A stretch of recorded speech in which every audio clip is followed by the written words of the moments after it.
A gente vai começar a aula de hoje investigando uma propriedade curiosa relacionada aos números ímpares. Nós vamos somando os números ímpares, desde o primeiro, que é o 1, e vamos calculando as somas parciais. Então, se eu somar apenas um número ímpar, obviamente o resultado dessa soma vai ser 1. Se eu somar os dois primeiros números ímpares, o resultado será 4. Se eu somar os três primeiros números ímpares, o resultado vai ser 9. Se eu somar os quatro primeiros números ímpares, o resultado vai ser 16. Nesse ponto, eu já começo a perceber um padrão de construção. Eu comecei a desconfiar, só de olhar para o que eu fiz aqui, que muito provavelmente a regra que está por trás dessa construção é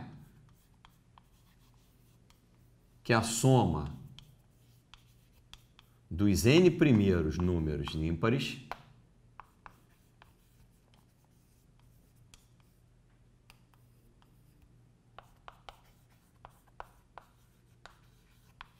será igual a n ao quadrado. Por quê? Quando eu somei 4 números, o resultado da soma foi 4 ao quadrado. Quando eu somei 3 números ímpares, o resultado da soma foi 3 ao quadrado. Então, eu estou desconfiado de que essa é a regra que está por trás dessa construção. Como isso aqui ainda não foi demonstrado, isso ainda é uma conjectura. Então, eu estou conjecturando que a soma dos n primeiros números ímpares corresponde a n ao quadrado. Bom, para demonstrar isso, não adianta eu ir testando, eu posso continuar testando aqui para ver se continua funcionando. Mas esse não é um método correto para demonstrar a veracidade dessa declaração aqui. Primeiro porque essa propriedade está vinculada aos números naturais. E como o conjunto dos naturais é um conjunto infinito, eu teria que testar para todos os naturais. Isso não dá para fazer, porque eu teria infinitos casos a serem testados aqui. Então, é importante que você entenda que para demonstrar propriedades vinculadas aos números naturais, não adianta você ficar testando, você pode fazer esse teste 100 vezes, isso não demonstra coisa alguma, você apenas vai mostrar que funciona para os 100 primeiros casos, mas pode ser que aquela propriedade deixe de valer na 100ª tentativa. Então, não é assim que se demonstra esse tipo de coisa.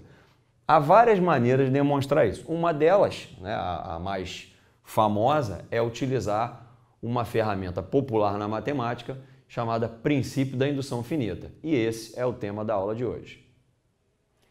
Quando era criança, era comum a gente fazer uma brincadeira com as peças do dominó.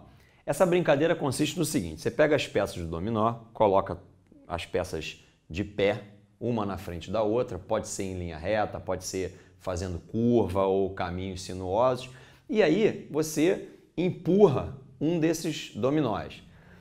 Se a distância for pequena o suficiente, o dominó que você empurrou derruba o dominó da frente, que por sua vez derruba o próximo, que por sua vez derruba o próximo, e aí a gente fazia isso no primeiro dominó, e todos eles iam caindo. Cada dominó ia derrubando o seguinte, e isso ia criando um movimento interessante de se ver. Eu gosto de usar essa brincadeira com os dominós para fazer uma analogia com o princípio da indução finita. O princípio da indução finita vai depender de duas passagens. Na verdade, ela se fundamenta em duas ideias. A primeira ideia chama-se passo indutivo. Fazendo analogia com a brincadeira dos dominós, o passo indutivo significa dizer o seguinte: se um dominó cair, então o dominó seguinte também cairá.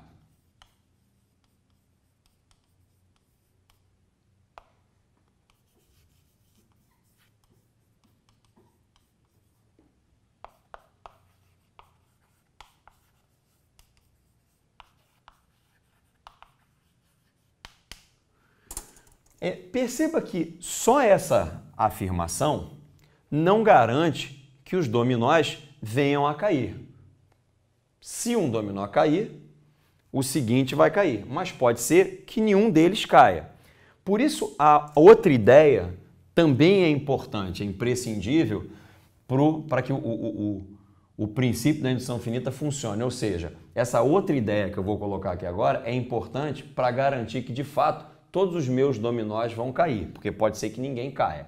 Essa outra ideia a gente chama de base. E no caso da brincadeira com os dominós, vai corresponder a dizer o seguinte, que o primeiro dominó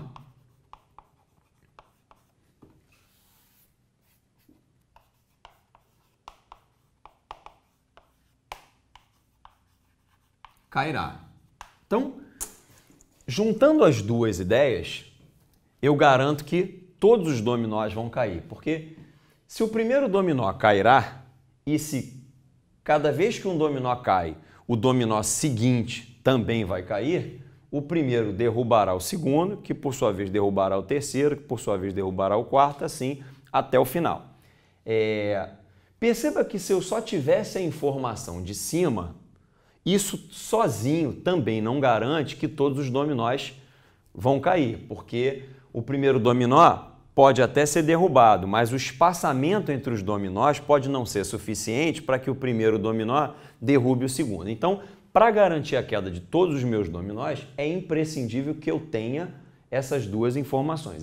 Então, são essas duas informações que garantem o funcionamento do princípio da indução finita. Uma outra coisa importante que você deve perceber é que eu coloquei aqui como base que o primeiro dominó vai cair para garantir que todos caiam, mas essa base ela não precisa ser o primeiro dominó. Se eu colocasse aqui base, o 10º dominó vai cair, eu garantiria, juntando essas duas informações, que do 10º dominó em diante, todos vão cair. Então a minha base não precisa começar pelo número 1. Eu só botei isso aqui porque eu quero garantir na minha brincadeira com os dominós, que todos eles vão cair. Bom, vamos voltar agora para o nosso problema e tentar usar o princípio da indução finita para demonstrar que isso aqui é verdade. Antes de mais nada, eu vou reescrever o que está escrito aqui, a soma dos n primeiros números ímpares, em linguagem matemática.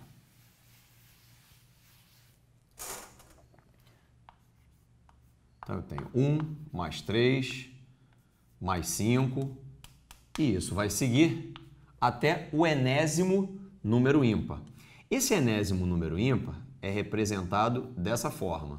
Perceba que se o n for 1, essa continha aqui dá 1, porque o 1 é o primeiro número ímpar. Se eu quiser calcular o segundo número ímpar, eu boto 2 aqui, isso vai dar 3. Se eu quiser calcular o terceiro número ímpar, eu boto 3 aqui no lugar do n, isso vai dar 5. Então, essa é a maneira que a gente usa para expressar o enésimo número ímpar. E essa soma, eu quero provar que é igual a n ao quadrado. Então, vamos ao nosso método. Antes de começar a nossa demonstração, eu vou reescrever aquela nossa conjectura em linguagem matemática. Então, a soma dos n primeiros números ímpares começa pelo 1, mais 3, mais 5, e isso vai parar lá no enésimo número ímpar. A gente representa o enésimo número ímpar dessa forma. Perceba que funciona. Se eu trocar o n por 2, eu estarei calculando o segundo número ímpar, que de fato é 3. Se eu trocar o n por 3, eu estarei calculando o terceiro número ímpar, que de fato é 5. Então, essa é a maneira de se representar o enésimo número ímpar. E a minha conjectura diz que essa soma dá n ao quadrado. Para demonstrar que essa conjectura de fato é uma coisa verdadeira, que funciona sempre, eu vou começar o nosso processo, lá, o nosso método de indução finita, garantindo que essa propriedade aqui funciona na base, ou seja, ela funciona para n igual a 1. Isso quer dizer que se eu fizer uma soma de ímpares com apenas um número ímpar, isso de fato dará 1 ao quadrado. Isso é óbvio, né? Se eu colocar só um número ímpar, essa soma realmente dará 1 ao quadrado. Então, a tal propriedade funciona na base. Depois disso, eu vou formular uma hipótese.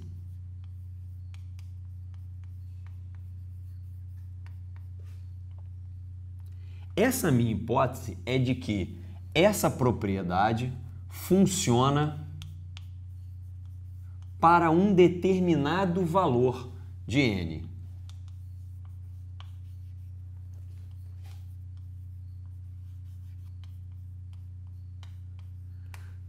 Presta bem atenção, porque essa é a parte que mais causa dúvida.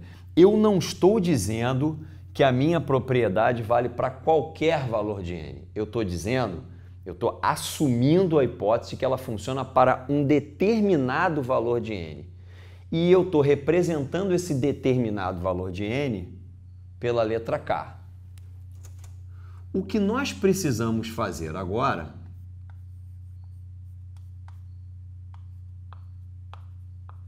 é provar que, se funcionar para K, funcionará também para K mais 1. Então, como é que eu vou fazer isso? A hipótese de indução me garante que isso funciona para n igual a K. Isso quer dizer que 1 mais 3, se eu for somando até o késimo número, que eu vou representar como 2K menos 1, essa soma vai obedecer à nossa propriedade lá de cima. Vamos ver o que acontece se eu acrescentar o próximo número ímpar. Bom, o próximo número ímpar, o número ímpar que vem depois desse aqui, ele é 2 unidades maior. Então, eu representarei o próximo número ímpar escrevendo 2K mais 1, que é 2 unidades maior do que 2K menos 1. Então,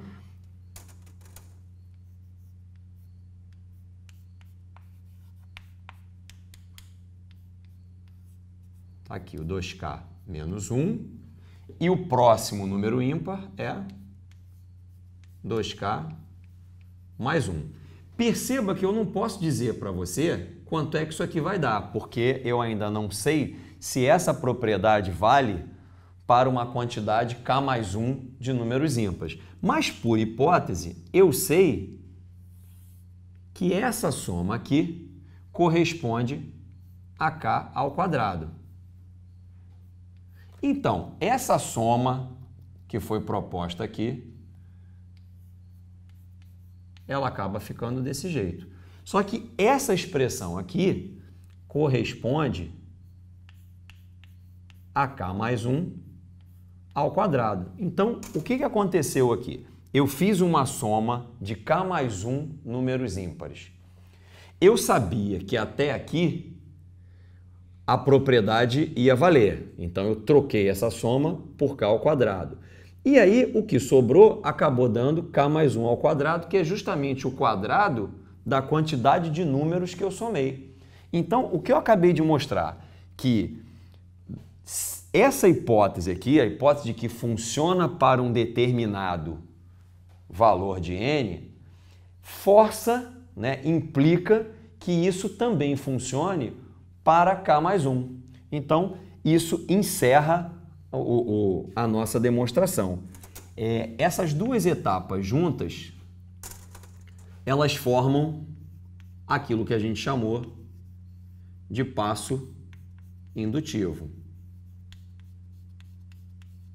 Dessa forma, eu mostrei que funciona lá na base, ou seja, é análogo à história do primeiro dominó, né? Funciona para o primeiro dominó vai cair, e eu provei que, através dessas duas etapas, eu provei o passo indutivo, ou seja, que se um determinado dominó cair, o dominó seguinte também vai cair. Então, dessa forma, a gente provou que essa propriedade aqui funciona para qualquer valor de n.